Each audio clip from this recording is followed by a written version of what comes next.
en el 1040 de amplitud modulada Toluca, transmitiendo completamente en vivo para todo el Valle de Toluca y por supuesto municipios que nos acompañan.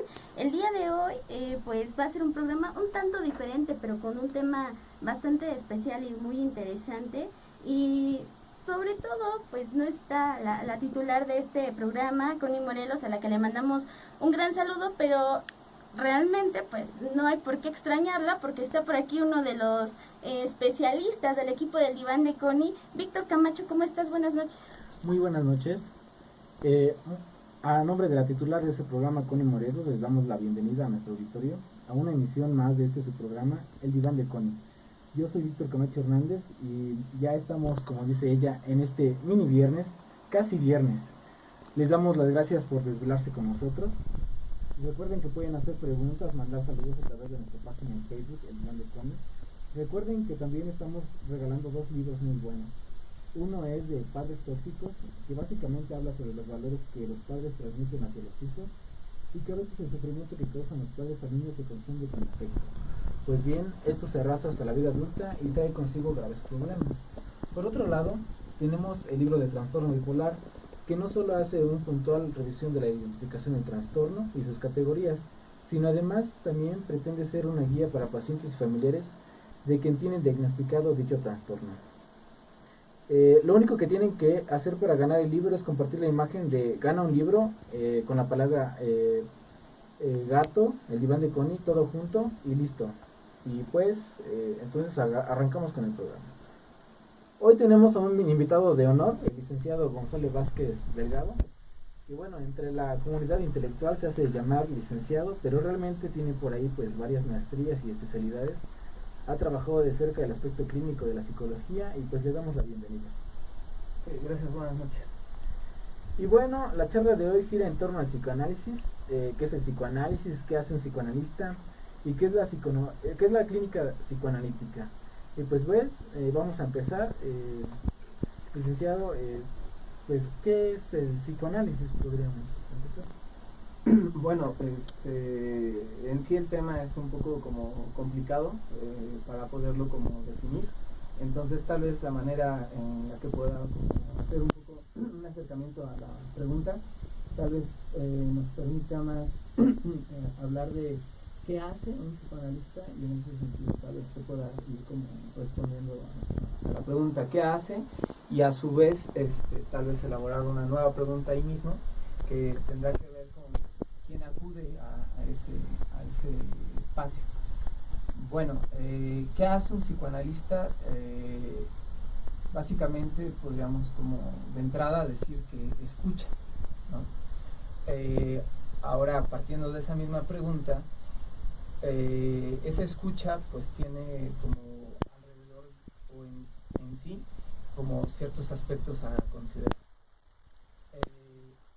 Regresando un poco a lo anterior, diríamos, ¿por qué alguien tendría que acudir a ser escuchado? Sí, como ¿por qué va una persona a la terapia psicoanalítica, ¿no? O ¿por qué tendría o por qué acude a ella, ¿no? Bueno, me parece que en el recorrido profesional y personal he encontrado que muchas veces como la gente, más allá de si es psicoanalista, ¿no? Acude a alguien que de alguna forma en el entorno social pues se le ha situado como alguien que es capaz de saber algo del sufrimiento, ¿no? Entonces digamos, especialista donde puede entrar un psicoanalista, un psicoterapeuta, un psicólogo, incluso algo de la psiquiatría, ¿no? Tienen de alguna forma socialmente establecido un lugar que pueden ayudar a alguien con un dolor, ¿no? Entonces básicamente la gente que acude con el llamado especialista psic, ¿no? De entrada, más allá de si es psicoanalista, acude con la esperanza de poder hacer algo con ese sufrimiento, ¿no? O sea, en otras palabras, la persona que acude con un psicoanalista o con un especialista psic es una persona que sufre, pero ante todo que quiere hacer algo con ese sufrimiento. digamos, como transformarlo, darle un paso o solucionar algún conflicto o algo así? Pues bueno, yo creo que ahí es donde empieza a ver los matices y las importancias en este llamado especialista, psicoanalista, ¿no? Porque de entrada la gente pues acude con ese sufrimiento y como erradicarlo, lidiar con ese sufrimiento, ¿no? Hacer algo con él de tal manera que la gente pues ya no sufra, ¿no? Pero en este primer momento pues pone, digamos, su sufrimiento en esa posibilidad de ese encuentro. La distinción entre un psicoanalista y otras formas de atención a ese dolor es donde yace la importancia, digamos, de esa función específicamente del psicoanalista. Pues sí, yo creo que en esta búsqueda de apaciguamiento del dolor, muchas veces las personas caen, a lo mejor, no sé, en su desesperación, tal vez, en primer lugar, a los llamados, no sé, al brujo, al curandero, al sacerdote, incluso al médico, ¿no? Pero, ¿qué distinción tendría un psicoanalista o, digamos, un psicólogo o ante estas otras posibilidades, ¿no?, de atención? Sí, como decía, yo creo que es ahí esa distinción la que será fundamental en este encuentro, digamos. De entrada, todas estas personas que acuden con este especialista, pues acuden con ese sufrimiento. Digamos, en otras palabras, que han perdido eso que les permitía sostener su condición fuera del campo del sufrimiento, ¿no? Algo, digamos, llega a cuestionarles la existencia y los pone en condiciones de desesperanza o sufrimiento. Cuando odia a su pareja, odia el espacio en el que ha nacido, eso pues no es tan fácil como estarlo poniendo, esas quejas, digamos, que terminan como encontrando como respuesta en otros espacios más violencia o formas de poder, ¿no?, que establecen a partir de ahí. La posibilidad del espacio analítico es esa posibilidad de que eso doloroso, pestilente, insoportable, pues tenga donde alojarse. Entonces digamos que en algún sentido el espacio analítico es un espacio donde puede encontrar alojamiento, eso indecible, digamos, ¿no?, eso que no es soportado en esos otros espacios, digamos. Bueno, eso digamos que tendría ciertas reglas dentro del espacio terapéutico, ¿no? Entre el paciente, el analista, no sé, me hace pensar como la confidencia. ¿Qué podríamos decir acerca de eso? Como decíamos, la importancia de lo que la gente coloca ahí, pues podríamos decir que la clínica psicoanalítica se inmiscuye en la intimidad de la vida, ¿no?, en la intimidad, en las profundidades, en la intimidad del ser humano, encontrando como metáfora, podríamos decir, todo lo que se va y se deposita en las cloacas, lo insoportable. Bueno, nos vamos a un corte. En breves momentos estaremos de regreso para dar continuidad a este tema.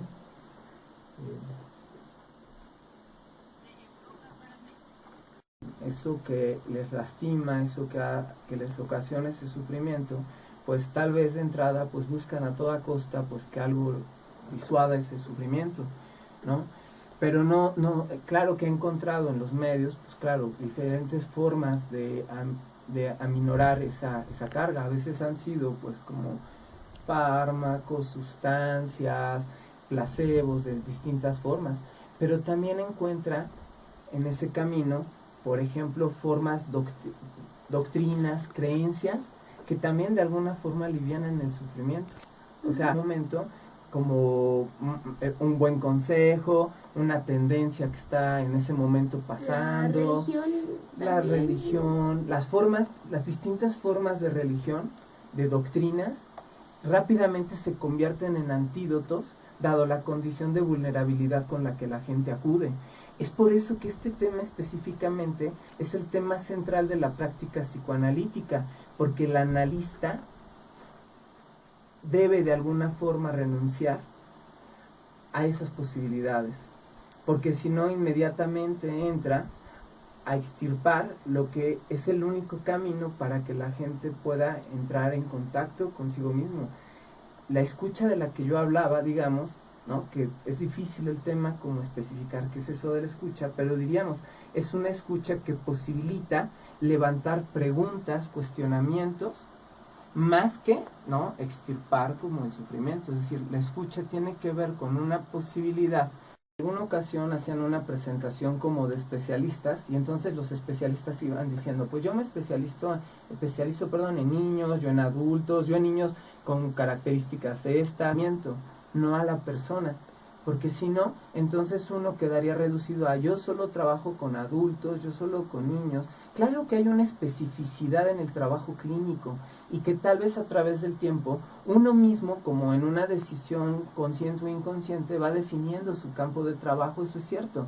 Pero finalmente nuestra posición no es con las características de las personas que acuden con nosotros, no es con el trastorno, sino con el que sufren. Entonces, si hay sufrimiento en una familia a partir de un hijo, es ahí donde uno está, ¿no? Si hay sufrimiento por parte de un adolescente, es ahí donde está uno posicionado, en relación a ese sufrimiento, no tanto en relación a la persona, lo cual hace un poco de lado, digamos, toda la cuestión diagnóstica de esos manuales que se empeñan como en decir, bueno, a ver, acá nosotros trabajamos con personas que tienen trastornos del sueño, del alimenticios, etcétera. No, el psicoanálisis en ese sentido abre la posibilidad de escuchar a alguien que sufre, sea niño, sea incluso la pregunta de psiconiños sería aún más elaborada si dijéramos con bebés. Entonces digamos que claro que el psicoanálisis tiene que ver también con bebés, porque también ahí hay sufrimiento, pero estos bebés que acuden con los padres. Ahora diríamos que incluso ese sufrimiento, que esto es muy importante, que esa persona que sufre, aunque no se diga, digamos, siempre ante ese sufrimiento está involucrado un otro.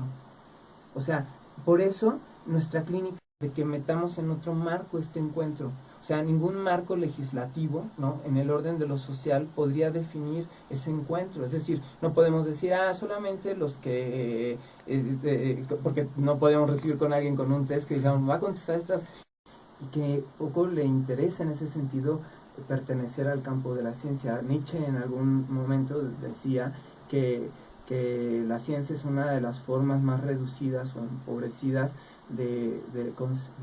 para concebir el mundo.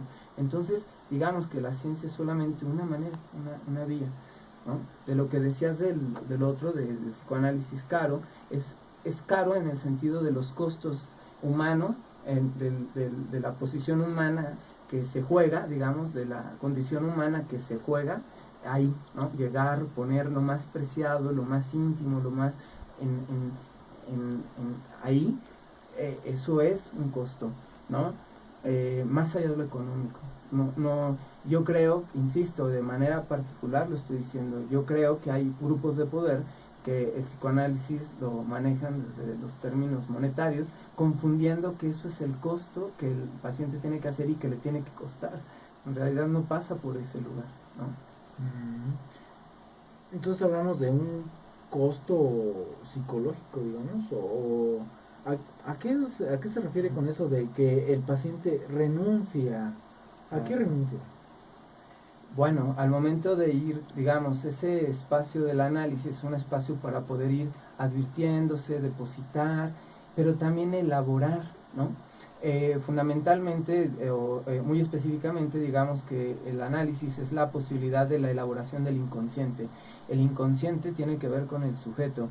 Entonces esa elaboración es la que tiene un costo.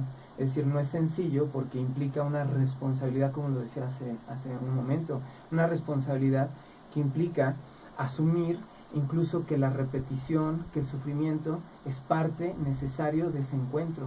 O sea, imagínate, la gente para deshacerse del sufrimiento, pero curiosamente va a hablar de eso que sufre. Y muchas veces, pues eso, pues lastima, le duele, eso tiene implicaciones en la vida del que habla, pero además elaborar tiene una forma, digamos, tiene consigo mismo un trabajo, un esfuerzo, ¿no? Hay gente que a veces, pues, en ese irse de una sesión a otra, pues está produciéndose algo, está removiendo cosas, a veces en esa renuncia a posiciones que ya tenía, que se va advirtiendo y que va cediendo, va soltando esas formas de articularse sintomáticamente con el otro, va renunciando a formas, a posiciones humanas como de victimizarse, o también de dominación, de poder, a eso va cediendo también. Con otra pregunta que nos topamos es de la duración. ¿Cuánto dura el psicoanálisis? Sí, bueno, también es algo que a través del tiempo se ha como súper problematizado, ¿no?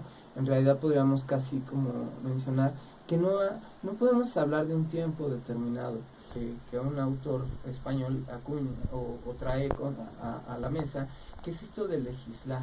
O sea, pareciera ser que hay una necesidad imperiosa de legislar todo, ¿no? Y cuando en realidad en el proceso analítico no hay nada, que incluso renunciamos a ser legisladores. ¿Qué es esto? No podemos definir cuánto puede durar. Hay gente que puede, como, no sé, establecer un proceso y al cabo de unos meses decide que eso es suficiente, como hay gente que puede pasar años en un proceso y que no puede uno voltear a decir, no, pues yo pasé 8 años, pues entonces yo sí estoy mejor, o yo sí sé lo correcto y tú no. No, es algo que no podemos como determinar, ¿no? Estoy sintiendo extraño, me estoy sintiendo mal. ¿A dónde puede acudir aquí en Toluca? No, nuevamente, creo que todas las preguntas han sido en ese sentido bien difíciles de responder, porque incluso como práctica, este oficio, incluso fíjate, a propósito de la ciencia, este oficio, ¿no? Poco tiene que ver con las instituciones, poco tiene que ver con los lugares, con decir aquí, ¿no? A veces es algo que se pasa de voz en voz porque las cosas que se pasan de voz en voz y que tienen esta connotación de alguien que sufre, ¿no? A quien, por lo regular, creo que se pasa como con alguien al que uno le da toda la importancia, todo el respeto, toda la consideración a su sufrir, y entonces uno lo pasa y busca a la persona a quien le dé mayor confianza, ¿no? Que le inspire, y entonces ahí a quien, ¿no? Entonces no es una práctica que nuevamente pueda decirse acá. Yo me atrevo a decir que las instituciones pues fracasan en ese intento. Yo no me atrevo a recomendar como instituciones de salud así, ay, no. Pasó algo muy curioso, ¿no? Yo creo que hay muchos, de hecho todas las instituciones que se han tomado como la gran complejidad de formar gente en psicoanálisis, casi todos en la actualidad ofrecen, eso sí, ofrecen espacios de escucha. Entonces yo creo que esa es una vía, como las instituciones especializadas en formación de analistas, ¿no? Por decirlo de alguna manera, que también eso que estoy diciendo yo mismo lo pondría como ahí en reserva, formación de analistas, hay quien ofrece así, la pondríamos como en reserva, pero atendiendo un poco la demanda de lo que se menciona, pues tal vez estas instituciones especializadas en formación de analistas puedan tener siempre espacios para que la gente pueda como tal vez acudir a ellas, ¿no? Me pasó algo bien rápido, algo muy curioso, que yo creo que sí. Sin embargo, bueno, por un lado, mis tiempos están un poco ya como acotados, no tengo una práctica ya establecida, pero tal vez incluso tal vez dejaré por ahí algunos datos para que si alguien quiere, si yo no puedo como verle, pero por lo menos que encuentren un primer lugar para empezar a ver pues por dónde va su queja, ¿no? A lo mejor pues por ahí, más que comprometerme, sí, yo vine no, pero tal vez a lo mejor es más o es menos, pueden ir a otro espacio. O por lo menos darle sitio a algo que les está acongojando, decir, bueno, pues ahí elabórame qué está pasando, puedo comunicarme con alguien y decirle, bueno, pues vamos a ver si es acá, o podemos buscarle un espacio, no sé. Estamos a punto de cerrar. ¿Qué podríamos concluir? o cómo podríamos cerrar? Bueno, a lo mejor a mí, ahorita me quedé pensando, justo ahorita que lo decías, ¿cómo poder concluir? Bueno, principalmente, pues, tal vez al psicoanálisis le falta mucho, digamos, en sus portadores, no sé cómo decir, de esta práctica, mucho camino por recorrer en tanto que podamos desargumentar al propio psicoanálisis de tantos formas doctrinarias de operación, ¿no? Donde podamos, como diría Francisco Pereña, un poco más ponernos en contacto con nuestro propio sentir, más que en un saber acabado, doctrinario, de pose, ¿no? Yo creo que es un poco abrir la posibilidad de una nueva forma de renunciar a esas formas de aprender. Y entonces, bueno, para concluir, me gustaría como sí decir, es una práctica humana, me parece que más humana que lo que se ha concebido, ¿no? Bueno, pues bien, ya con esto cerramos. Quiero agradecer de manera muy especial a nuestro invitado de hoy, el licenciado Gonzalo Vázquez. Muchas gracias. También allá en casa, que pasen buena noche. Por ahí